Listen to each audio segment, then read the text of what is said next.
Well, hello everybody. For today's lesson, you are going to be going through the slides. You can either watch this video or you can go through the slides on your own. It's totally up to you. It's going to be on the Dust Bowl, which was in the 1930s during the Great Depression. Hold on, let me get rid of that real quick for you.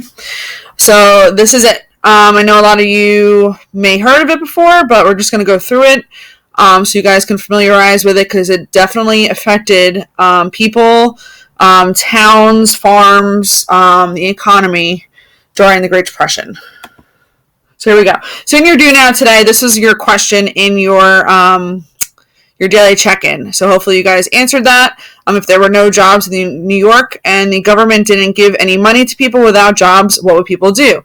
This is kind of actually, this goes well with what we're going through right now with the coronavirus pandemic. So, what would people do if they didn't have any money and there was no jobs? Because a lot of people are out of jobs right now. So this can definitely relate to what is happening with our current situation right now. So you can also think about that as well as think about the Great Depression, what people are going through at that time as well.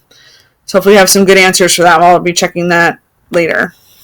All right, so our objective today is I can understand and evaluate the reasons why the Dust Bowl made the Great Depression worse for Americans. So how did it affect Americans during this time? We're going to be learning about that. So what is a Dust Bowl? So the Dust Bowl was actually a huge dust storm that occurred due to a severe drought. Now, what is a severe drought? A drought is when it hasn't rained for an extended period of time and everything is really dry. A lot of grass dies, a lot of plants die, crops die if you're a farmer. So this is, we've had droughts before, but this is actually a very severe one that was actually out west, not out here in the Northeast, like where we live. Dust, or actually was dirt, covered everything. It killed livestock, and it made children very sick. Children ended up getting pneumonia from inhaling all the dust and the dirt from that, and then livestock were inhaling it too, and it was killing like cows and sheep and everything like that. So it was not very good for the people out there in the West. It also destroyed the majority of U.S. crops and made people abandon their farms. So people were like, I can't do this. My crops, my ground, it's all dried up. They're all dead because it's dried out. There was a big storm, so I can't make it here. I'm not going to make any money, so I got to get up and leave. So it was, it really affected those people out there. So this is a picture of a dust storm that happened. As you can see, it's like really hard to see. It almost looks like smoke, but since it's black and white. Here's another picture. This is like more of like a town picture, so looks like the world is going to end in this one. And this is what their fields looked like in on the farms. You can see, like, there's nothing left. Again, another farm. This is probably an abandoned one.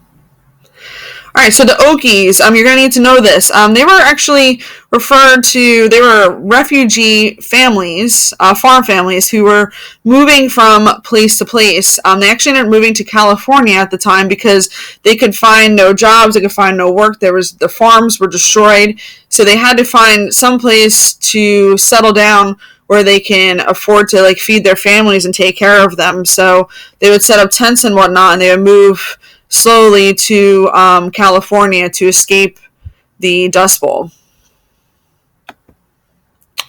So before the Dust Bowl, we know overproduction in the 1920s led to low prices in the early 1930s. So we had a lot of production in the 1920s. We know that in the 1920s, we called it the Roaring Twenties, and it was a very prosperous time for America. We were having a lot of production in industries, in factories. There was a lot of money in the United States. People were flocking to the United States from other countries because we were just doing so well. So there's a lot of production and low prices because there was an overabundance of products. So this led to farmers couldn't afford to keep their farms because their products they had a lot of it, so people weren't spending as much money on their products. So it was very hard for them to keep afloat with the very low prices at the time.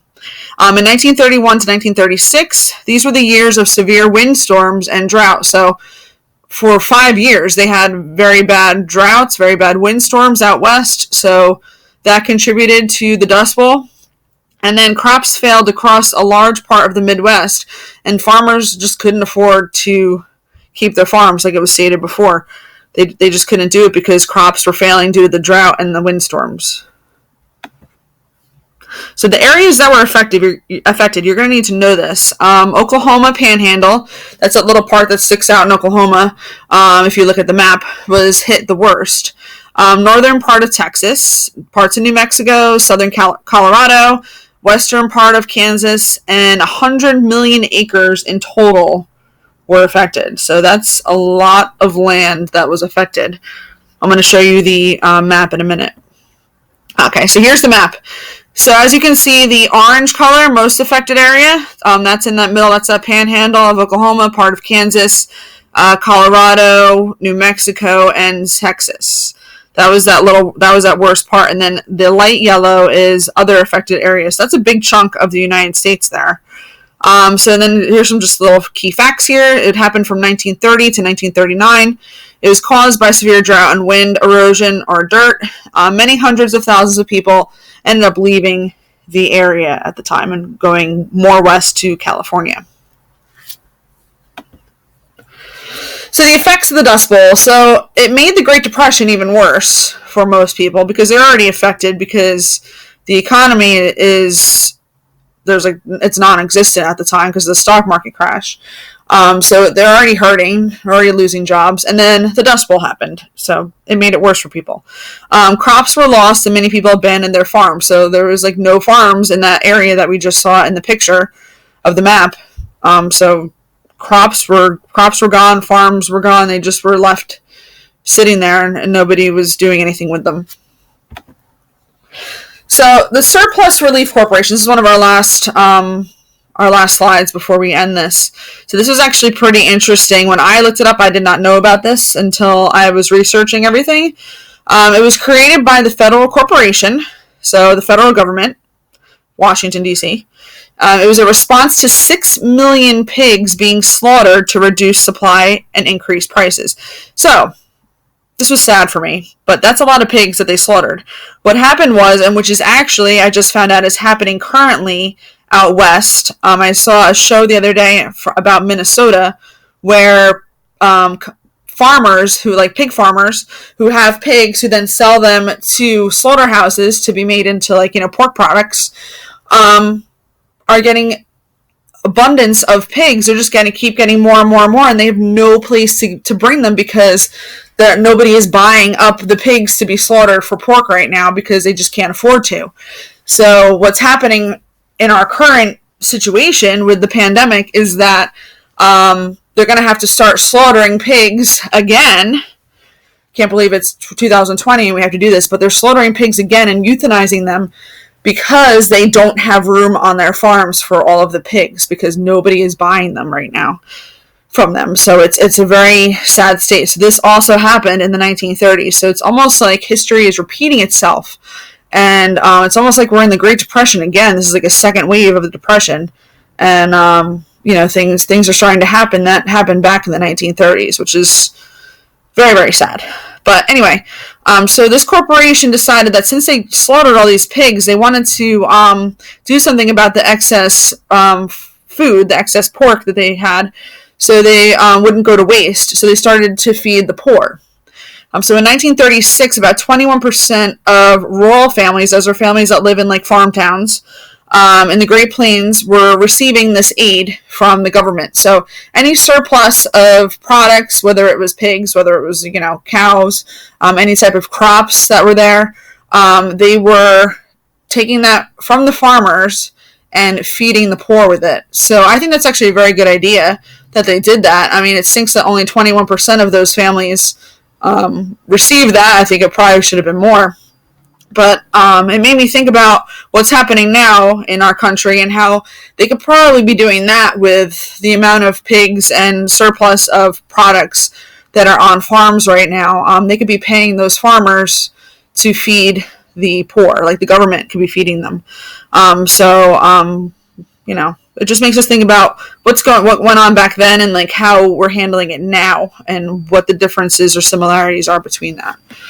All right, so that's it. So you're going to watch the video. I'm not going to play it for you. But step 2 is to watch the video to get more information about the Dust Bowl.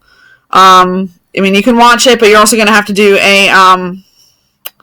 watch it and then do like a video reflection on this probably this week. So you can do that. And this is the last slide. So hopefully you guys got a little bit more understanding of what the Dust Bowl was. There's so much information online about this topic, so you can easily find it. You can also go to the website that I posted, which is my site for grad school. That gives you all the information as well. And that's it. Hope you guys have a fantastic day. And if you have any questions, ask me on Remind or ask me on Google Classroom. I will talk to you guys later. Bye.